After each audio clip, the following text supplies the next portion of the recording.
ডুয়ার্সের সবুজে ঘেরা এক নিরিবিলি বিকেল। জাতীয় সড়ক ৪৮-কে ধুলো করা পথের পাশে বীরপাড়া থানার অন্তর্গত বিল লাইন এলাকায় ৭ দিন ধরে পড়েছিলেন এক বয়স্ক মা। মানসিকভাবে ভেঙে পড়া, ক্লান্ত, অবহেলায় ঢেকে যাওয়া এক জীবন। পথচারীরা দেখেছেন, কেউ দয়া করেছে, কেউ আবার এড়িয়ে গেছেন, কিন্তু সবার মতো নয় কিছু মানুষ, যাদের কাছে মানবিকতা কোনো দায়িত্ব নয়, বরং জীবন যাপনের অংশ। ডুয়ার্সের বাইক অ্যাম্বুলেন্স নামে পরিচিত মোহাম্মদ আকরাম সেই খবর পেলেন। তার কাজ হলো বিপদের সময় মানুষের পাশে দাঁড়ানো। তিনি জানতেন, এই মাকে শুধু হাসপাতালে নয়, দরকার নিরাপদ আশ্রয়, দরকার যত্ন, দরকার মানুষের ভালোবাসা। তিনি যোগাযোগ করলেন বীরপাড়া থানার ট্রাফিক ওসি সুজন কুমার মোচারির সঙ্গে।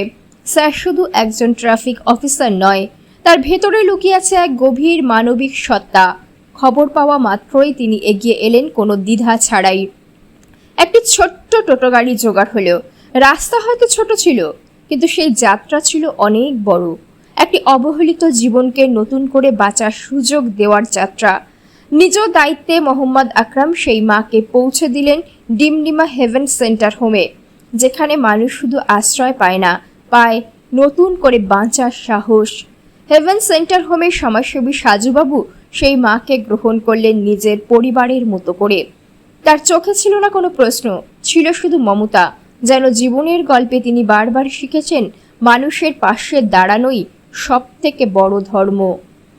এই গল্প কোনো বড় ঘটনার নয়, কিন্তু বড় হয়ে ওঠে মানুষের ছোট ছোট কাজেই।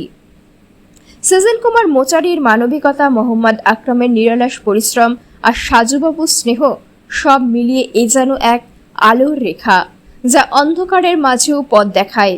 বাইক অ্যাম্বুলেন্সের পক্ষ থেকে জানাই আন্তরিক ভালোবাসা, কৃতজ্ঞতা এবং শুভেচ্ছা এইসব মানুষদের জন্য, যারা প্রমাণ করেন এখনো পৃথিবীতে মানবিকতা বেঁচে আছে। পৃথিবীর বুকে বেঁচে আছে। আর এই স্যারের স্যারের সহযোগিতায় হেভেন সেন্টার হোমে নিয়ে যাচ্ছে। আমি ধন্যবাদ জানাই আমার হৃদয় থেকে, আমার বাইক অ্যাম্বুলেন্সের পক্ষ থেকে, এবং কি আমার ডিএলইদের পরিবার থেকে। স্যার নিয়ে যাচ্ছে, স্যারের সহযোগিতা কিন্তু নিয়ে যাওয়া হচ্ছে। এই মানবিক এবং বেঁচে আছে বলে এই পৃথিবীতে হয়তো আজ এই স্যারের মতো মানুষের জন্য এই একজন সেফ জায়গায় যাচ্ছে। ধন্যবাদ।